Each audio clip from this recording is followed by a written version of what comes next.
All right, Adultitis Fighters, keep an eye out for. Oh, geez, What that was elf that? just Wait, threw do a it snow. again. I It's missed too it. late. You missed it. Ah. Well, I showed you earlier. I, No. Okay, you'll have to watch the replay. I've got some memes. All right, our meme of the month. I don't always wrap Christmas gifts, but when I do, it looks like a 6-year-old did it. I don't know. I don't know. I always think of Bergner's. Who remembers Bergner's? This old oh.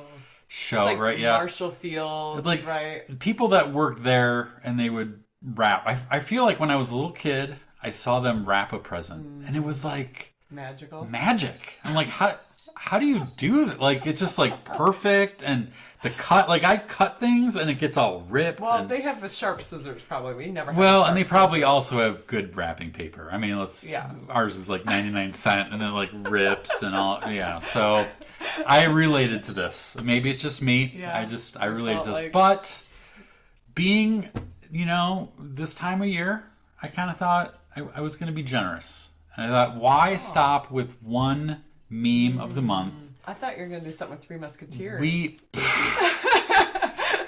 You're gonna be generous. nobody's that generous. Come on. But I thought, why not have one more meme? And this Okay. is for any nerds who are wrestling fans out there. Oh boy. Uh, you'll appreciate this. This is the Nature Boy Ric Flair front of the Christmas tree compared to the back of the Christmas tree. I don't know if anyone can relate to that. The back gets the ornaments that are not really that popular. It's a little sparse. Yep. Maybe has if you have a tree that has some bad spots to it, that's The back. it's not Yeah. good. Yeah, not good. So it's quite a difference. It's a tree, I but don't it know looks how many quite. people are wrestling fans that are here tonight. That one was just for me. It was a That's okay. just for me. Yep.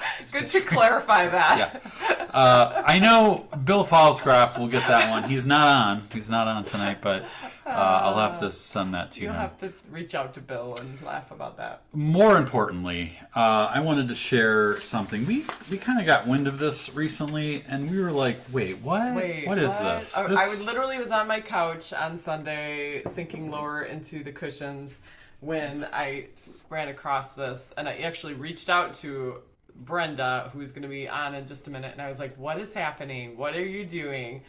And so we had to talk about We it. yeah, Kim was telling me about it, and I was like, "Is this the greatest thing I've ever seen in my life or It not?" is. I Yeah. think it might be, but so this is a fun little thing. The Snowman Village is founded by Marie Kinnear in the early 2000s as a way to feature and delight in the snowmen that came to live with her. After she passed away, Brenda inherited them and then relocated the village to southeastern Pennsylvania to continue the Snowman Village in her mom's memory. These days, Brenda manages the Snowman Village as well as Marie's Snowman Sanctuary. Yes, you heard that correct. Marie's Snowman Sanctuary, which includes all snowmen she rescues. And what caught our eye is that we saw some new additions, I think, and I'm like, we can do this. We can actually ask her to come on and tell us how this started. I'm gonna see if I can bring her up here. Did you admit John in the room? Did he? Yeah, Jen is Okay. on that. Okay, Yeah. okay, good. And Brenda, thank you for being with us tonight. I saw that you had like there was a vote happening, an election happening with mayors. There's a recount. Like, tell us what is happening. And it looks like the Snowman Village is behind you. Uh, what is this all about? Yeah, so my mother collected snowmen, and after she passed about 5 years ago, my dad asked me if I wanted to inherit the snowman village, and instead of having them scattered across Tennessee or in the garbage, I said, of course, I would take them home with me.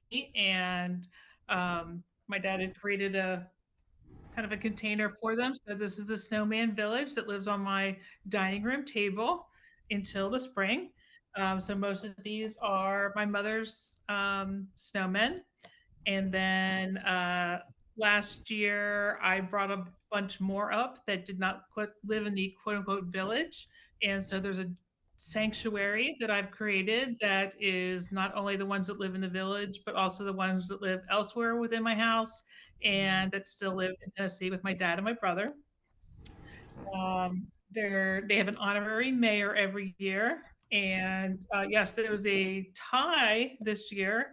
Um, and then when the election official, my cat Zena, came, um, actually, this is new breaking news to all of you.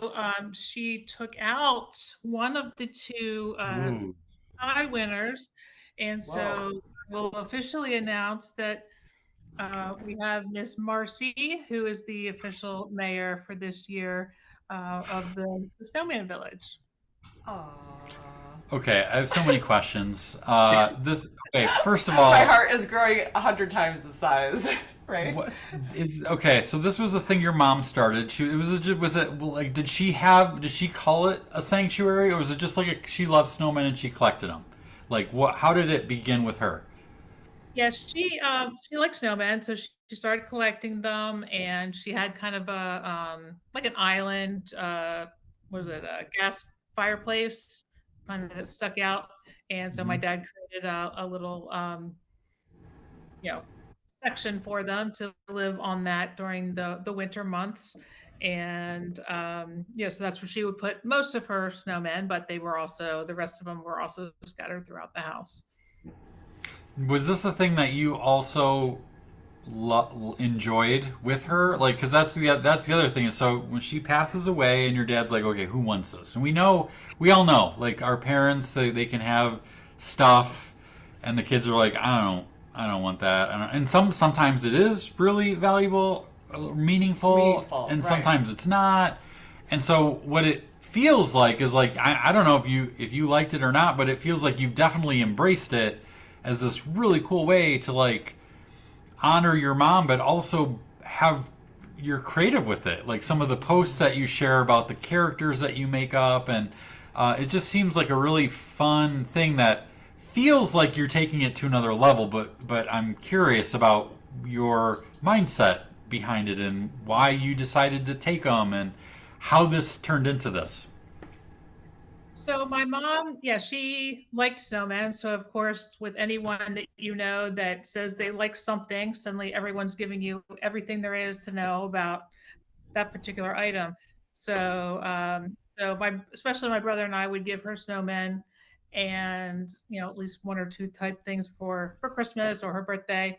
And then my dad, kind of the Grinch in him, kind of said they have to have a purpose. So then we started with the spoon rests and the cookie jars and whatnot. And then my brother and I turned that into all the snowmen have a purpose of making my mom smile.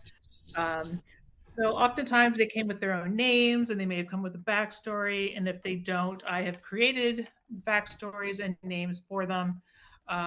And so, like you said, highlighted them on a Facebook page.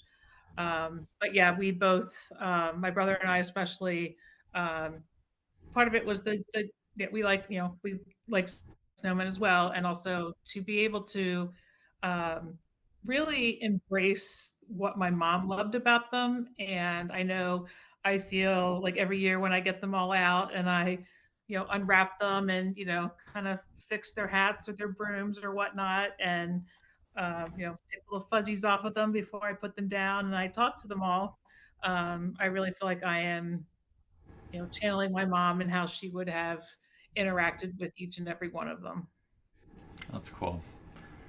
You guys see why we brought Brenda on tonight, right? I mean, isn't this just amazing? I know. I know. Amy is clapping exactly how Well, I felt and when I. what I love too is like if you don't know Brenda, it's like she has if you don't mind me saying your job you've mentioned is like it's a job. It's fine. Like it's fine, but it's not like you're a Hollywood writer or a comedian or some traditional creative thing, and it's just like this cool example to me of how everyone is creative, and to be able to like have an outlet that it doesn't have to be a job, it doesn't have to be a career, it doesn't even have to be a year-long hobby and I just think it's a side of you that I haven't seen before that I love.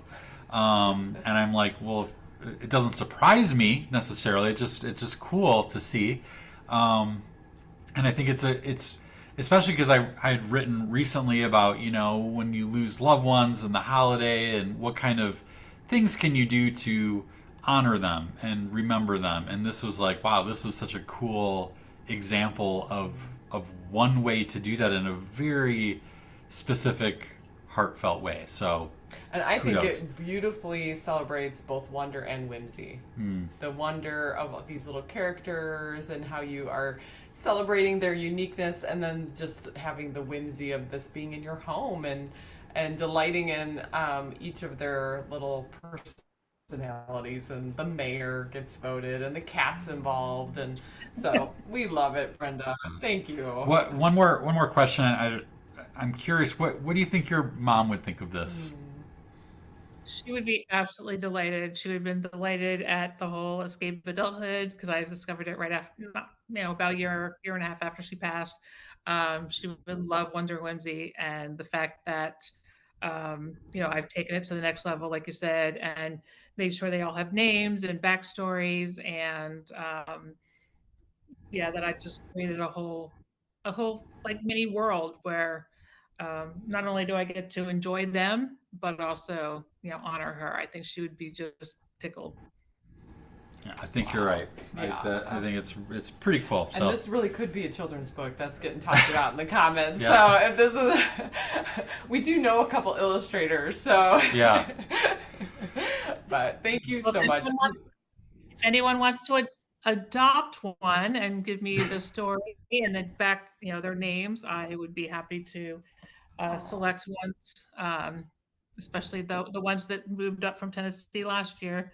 None of them have names yet, and none of them have stories yet.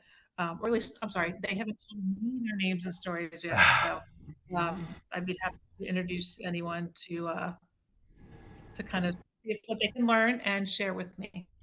I think our daughter Virginia She would be should all be over in that. this. I've not really showed her this yet, so this is the ones from Tennessee were those were also your mom's. They were just kind of separate from somewhere. So will there be new ones that are added to the sanctuary, or is it like for Brenda's like collection? brand new? Yeah, brand that's new a good ones. question. Not that we're suggesting everyone flood you with snowmen, but like if you find some out and about in your travels. So I have some of my own that have not been introduced to the village, but are part of the greater sanctuary. Okay. There are some that were collected last year, but my dad or brother vetoed them moving north, so they still live in Tennessee.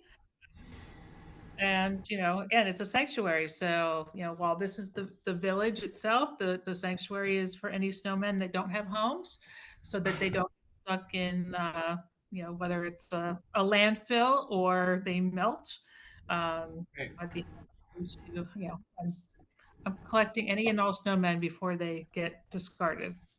I think she just gave us a green light to send her every snowman we ever find. You heard it here first. John might not agree with that point, but yes. Tell John. Brenda, thank you so much for doing this and for sharing it with us. You are a true adultitis fighter, and we thank you for giving us some holiday cheer.